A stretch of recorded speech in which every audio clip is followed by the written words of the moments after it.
Hello dear students. हम लोग आज की क्लास में बात करने वाले हैं प्यूरीन और पिरिमिडीन बायोसिंथेसिस की, बट डिफरेंट पाथ पे, सॉल्वेज पाथ पे। ठीक है, लास्ट क्लास में हम लोगों ने बात किया था डिनोवो पाथवे की, तो आज की क्लास में हम लोग पढ़ने वाले हैं सॉल्वेज पाथवे के बारे में। ठीक, मैंने आप लोगों को क्लास में बताया भी था कि जो न्यूक्लियोटाइड होते हैं उनकी बायोसिंथेसिस के दो पाथवे चलते हैं, साल्वेज एंड डिनोवो।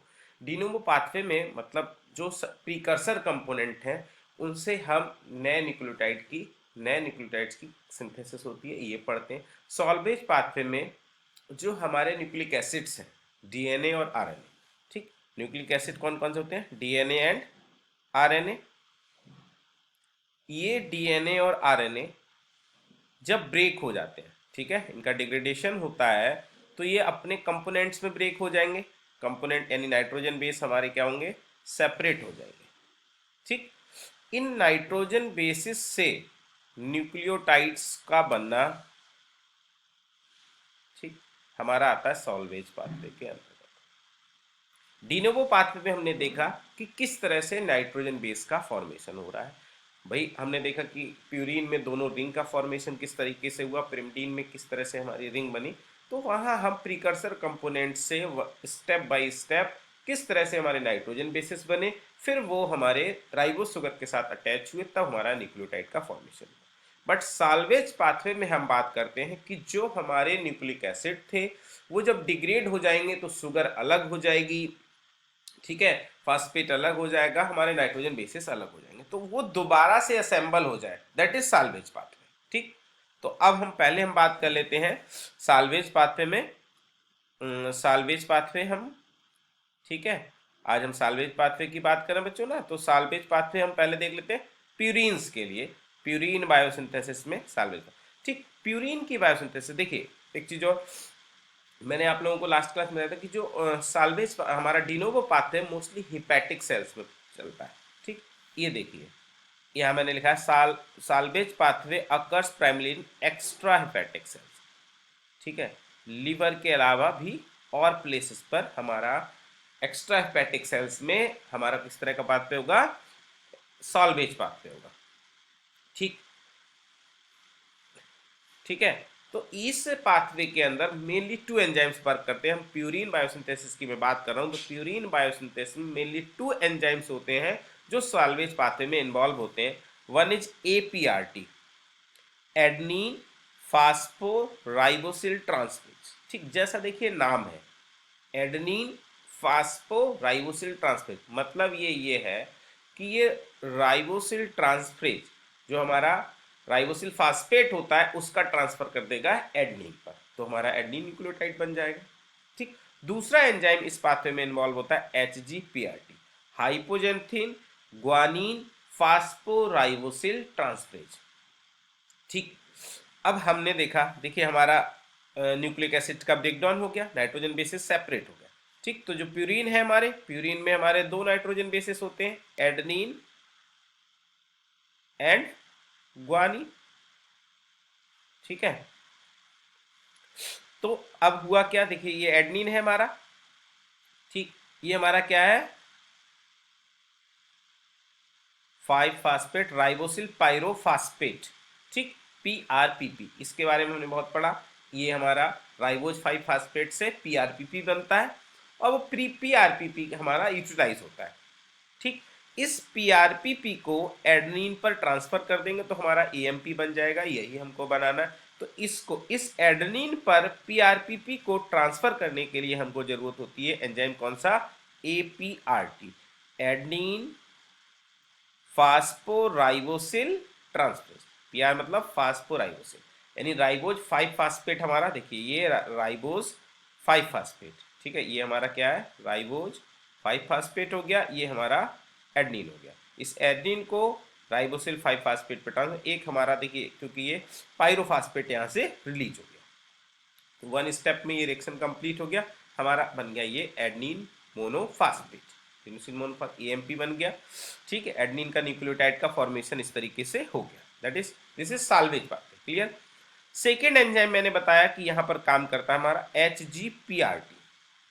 ठीक, एचजीपीआरटी हाइपोजेंथिन हाइपोजेंथिन ग्वानीन फास्फोराइबोसिल ट्रांसफरेज। ठीक, ये इसका देखिए, ये जो HGPRT एंजाइम है, इसका इस जैसे नाम है हाइपोजेंथिन ग्वानीन, यानी ये हाइपोजेंथिन पर भी पीआरपीपी को ट्रांसफर कर सकता है और ग्वानीन पर। देखिए बच्चों, नाम में ही हमारा आंसर दिया है कि हमको नाम याद है तो हम इसका एक्सप्लेनेशन दे सकते हैं। बस हमको नाम को अच्छे से याद होना चाहिए, नाम का मतलब अच्छे से पता होना चाहिए। ठीक, HGPRT हाइपोजेंथिन ग्वानीन फास्फोराइबोसिल ट्रांसफरेज, यानी ये क्या कर रहा है, ये एंजाइम हमारा हाइपोजेंथिन पर भी राइबोज 5 फास्फेट को ऐड करा सकता है और ग्वानीन पर भी राइबोसिल 5 फास्फेट को ऐड करा देता है। तो पहले हम देख लेते हैं, ये हमारा हाइपोजेंथिन है।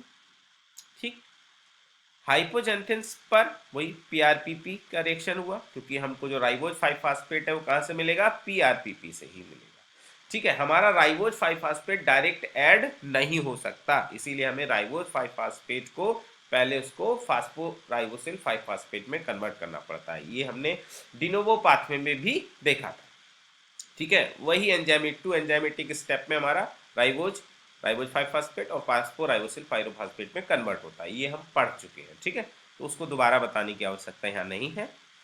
अब ये पीआरपीपी, ठीक, फिर यहाँ से इनऑर्गेनिक पायरोफास्फेट रिलीज हो जाता है, आईपीपी, दैट इज इनऑर्गेनिक पायरोफास्फेट। ठीक, अब ये हाइपोजेंथिन, अब देखिए हाइपोजेंथिन पर जब पायरोफास्फेट रिलीज हो जाएगा तो ये क्या बचेगा, राइबोज 5 फास्फेट। ठीक, तो ये जब राइबोज 5 फास्फेट हाइपोजेंथिन से जुड़ जाता है तो हमारा जो कंपाउंड बनता है आईएमपी, आईएमपी। ठीक है, अगर ध्यान हो पुराना कुछ, आईएमपी मीन इनोसिन मोनोफास्फेट, ये सब बता चुका हूं बच्चों में क्लास में। ठीक है, अब जब इनोसिन मोनोफास्फेट बन जाता है, अगर ध्यान हो आपको, जब हम डीनोवो पाथ में पढ़ रहे होते हैं प्यूरिन का, तो इनोसिन मोनोफास्फेट से रिएक्शन बाइफरकेट, मतलब इनोसिन मोनोफास्फेट से आपका ग्वानोसिन मोनोफास्फेट भी बन जाता है, जीएमपी भी बन जाता है, और हमारा एडनिन मोनोफास्फेट एएमपी भी बन जाता है। ठीक, तो आईएमपी एक तरह से इंटरमीडिएट कंपाउंड होता है, मैंने इसको बोला था, अगर पुराना याद रखा करो, immediate precursor of adenine and guanine. ठीक, तो आईएमपी हमारा 2 एंजाइमेटिक स्टेप में जीएमपी में भी कन्वर्ट हो सकता है और 2 एंजाइमेटिक स्टेप में ये एएमपी में भी कन्वर्ट हो सकता है। ठीक है, तो एक तो ये हो गया, जब आईएमपी बन जाएगा तो आईएमपी से हमारा जीएमपी और एएमपी दोनों बन सकता है। दूसरा ये क्या करता है जीपीआरटी, यानी इस एंजाइमेटिक स्टेप को भी ये स्टिमुलेट कर रहा है और इस एंजाइमेटिक स्टेप को, यानी डायरेक्ट ग्वानीन पर भी हमारा ट्रांसफर करा दे रहा है। ठीक, तो ये डायरेक्ट जीएमपी भी बना सकता है, यानी ये बहुत ही इंपॉर्टेंट है। अगर ये एंजाइम हमारा म्यूटेट हो जाएगा तो ये दोनों पाथवे, ठीक है। अब देखिए यहाँ मैंने लिखा भी है, साल्वेज पाथवे कौन है, 90% of daily purine nucleotide biosynthesis, यानी देखिए डिनोवो पाथवे से तो ओनली 10%, यहाँ पर 90%। इसका बेनिफिट ये है बच्चों, इसको बहुत ध्यान देने वाली बात है, बेनिफिट ये है, अगर आपको ध्यान हो, जो हमारा डिनोवो पाथवे था वो लगभग 13 स्टेप में कंप्लीट हो रहा था।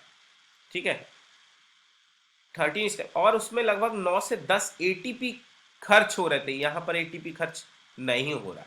ठीक है, तो वो बहुत ही हमारी कॉस्टली प्रोसेस है, ये प्रोसेस हमारी बहुत ही कहना चाहिए इकोनॉमिक प्रोसेस है, भैया बहुत ज़्यादा खर्चा हम नहीं है, तो काम हमारी, अब भैया सारी एनर्जी हम बायोसिंथेसिस में ही लगा देंगे न्यूक्लियोटाइड की, बाकी काम पे कहाँ से खर्चा करेंगे। तो ये प्रोसेस इसीलिए मोस्टली यही प्रोसेस हमारी जो न्यूक्लियोटाइड की रिक्वायरमेंट्स है फुलफिल कर देती है। ठीक है, यहां लिखा भी है देखिए, ये लेस एनर्जी। ठीक, तो ये तो बात हो गई हमारी प्यूरिन की। अब हम बात कर लेते हैं पिरिमिडीन का। ठीक, तो जो अगर हम पिरिमिडीन की बात करें तो जो पिरिमिडीन होते हैं हमारे, पिरिमिडीन तीन पिरिमिडीन है हमारे। ठीक है, पिरिमिडीन हमारे 3 होते हैं ना, इसको याद करने के लिए cut the pyramid, cut the pyramid, इसकी ट्रिक है ये। Cut means cytosine, U means uracil, T mean thymine. ठीक है, यानी प्राइमिडीन हमारे 3 है, साइटोसिन, यूरेसिल एंड थाइमिन। ठीक, देखिए साइटोसिन और यूरेसिल में बहुत बड़ा डिफरेंस नहीं होता। अगर हम स्ट्रक्चर याद करो, मैंने सब बता रखा है, साइटोसिन का डीएमिनेशन करा दें तो साइटोसिन हमारा यूरेसिल में बदल जाता है। ठीक है, तो साइटोसिन, इसीलिए साइटोसिन की प्रिमिटिव आपका साल्वेज पाथवे के लिए साइटोसिन के लिए कोई एंजाइम प्रेजेंट नहीं होता है, क्योंकि डीएमिनेज प्रेजेंट होते हैं। तो जैसे ही हमारे न्यूक्लिक एसिड्स के डिग्रेडेशन से हमको ये नाइट्रोजन बेसिस मिलते हैं, तो साइटोसिन हमारा यूरेसिल में कन्वर्ट हो जाता है। ठीक, तो साइटोसिन को दोबारा से साइटिडीन न्यूक्लियोटाइड में कन्वर्ट करने के लिए कोई एंजाइम हमारे सेल में प्रेजेंट नहीं होता है, यूरेसिल को ही बदला जा सकता है। ठीक, तो इसके लिए जो एंजाइम है वो कहलाता है हमारा थाइमिडीन काइनेज। कौन सा एंजाइम है? Thymidine kinase. इसको हम न्यूक्लियोटाइड काइनेज भी कह सकते हैं, न्यूक्लियोटाइड काइनेज। ठीक, आपको अलग अलग तरीके से इसका नाम मिलेगा, न्यूक्लियोसाइड काइनेज। ठीक, काइनेज एंजाइम मैंने बता रखा है, काइनेज जहां भी होगा फास्फोराइलेशन करा देगा। ठीक, तो हमारे प्रिमिडिन नाइट्रोजन बेसिस जब ब्रेकडाउन से हमको थाइमिडीन मिला एटीपी की प्रेजेंस में, ये हमारा न्यूक्लियोसाइड काइनेज एंजाइम, ठीक है, इसने इसका फास्फोराइलेशन करा दिया, तो ये बन गया हमारा थाइमिडीन मोनोफास्फेट। ठीक, और एडीपी हमारा रिलीज हो गया, बन गया हमारा, देखिए, थाइमिडीन न्यूक्लियोटाइड। ऐसे ही हमारा डीऑक्सीयूरिडीन, यानी DUMP, डीऑक्सीयूरिडीन। ठीक है, डीऑक्सीयूरिडीन को फिर यही एंजाइम हमारा थाइमिडीन काइनेज कन्वर्ट कर देता है DUMP में, डीऑक्सीयूरिडीन मोनोफास्फेट। ठीक है, तो साइटोसिन हमारा यूरेसिल में कन्वर्ट हुआ, यूरेसिल हमारा DUMP में कन्वर्ट हो गया। ठीक है, तो ये भी, इन एंजाइम्स को भी हम ये भी क्या है हमारा फास्फोराइबोसिल ट्रांसफरेज। ठीक, पहले क्या होगा, थाइमिडीन, ठीक है, जो थाइमीन होगा, ये हमारा थाइमीन है, ये रिएक्शन हमारी 3 स्टेप में कंप्लीट होती है। थाइमीन, थाइमीन पर हमारा फास्फो राइबोसिल ट्रांसफरेज एंजाइम, इस एंजाइम की रिएक्शन हुई और इसने थाइमीन को कन्वर्ट कर दिया थाइमिडीन में। ठीक है, इस थाइमिडीन पर थाइमिडीन काइनेज एंजाइम की रिएक्शन हुई है और इसको कन्वर्ट कर दिया हमारा TMP में। तो ये 3 स्टेप में ये रिएक्शन कंप्लीट हो जाता है। इस तरह से हमारा जो प्रिमिडीन न्यूक्लियोटाइड्स हैं उनकी सिंथेसिस हो जाती है। यानी डिनोवो पाथवे में हम कहें डायरेक्ट साइटिडीन की फॉर्मेशन नहीं होता है। ठीक है, साइटिडीन मोनोफास्फेट यानी CMP नहीं बनता। ये बच्चों ध्यान रखने वाली बहुत ही इंपॉर्टेंट पॉइंट है। ठीक है, साइटिडीन मतलब साइटोसिन पर जो हमारा ये फास्फोराइबोसिल ट्रांसफरेज एंजाइम है, ये फास्फोराइबोसिल ट्रांसफरेज एंजाइम साइटोसिन पर PRPP को ट्रांसफर नहीं करा पाता है। This is very important. ठीक है, यानी राइबोस शुगर को इसके साथ ये अटैच नहीं करा पाता है, जिसकी वजह से हमारा साइटिडीन मोनोफास्फेट CMP का फॉर्मेशन डायरेक्ट नहीं हो पाता है। ठीक, ये जो थाइमिडीन एंजाइम है, इसके 2 आइसोफॉर्म्स पाए जाते हैं, TK1 एंड TK2। तो TK1 है वो साइटोसोलिक है। ठीक है, यानी इसका माइटोकॉन्ड्रिया और साइटोसोल में अलग अलग एंजाइम्स आइसोफॉर्म्स इसके प्रेजेंट होते हैं, TK1 एंड TK2। ठीक है, TK1 gene is unique in that it fluctuates with cell cycle rising to peak activity during DNA synthesis. ठीक है, क्योंकि हमको पता है सेल साइकिल की S फेज में DNA है, तो DNA बनना है तो हमको न्यूक्लियोटाइड्स बनने चाहिए, तो न्यूक्लियोटाइड्स बनाने के लिए हमारे एंजाइम्स चाहिए, तो इसीलिए जो TK1 है उसका लेवल S फेज में बहुत बढ़ जाता है, राइज कर जाता है। That is very important point for net purpose. ठीक है, क्योंकि नेट पे ऐसे डीप क्वेश्चन पूछे जाते हैं, तो TK1 का लेवल हमारी S फेज में बढ़ जाएगा। क्यों बढ़ जाएगा? क्योंकि S फेज में हमारा सिंथेसिस होता है DNA का, तो DNA भाई कोई भी हमको कुछ भी बनाना है तो जब उसके प्रीकर्सर कंपोनेंट अवेलेबल होंगे तभी हम उस चीज को सिंथेसाइज कर सकते हैं।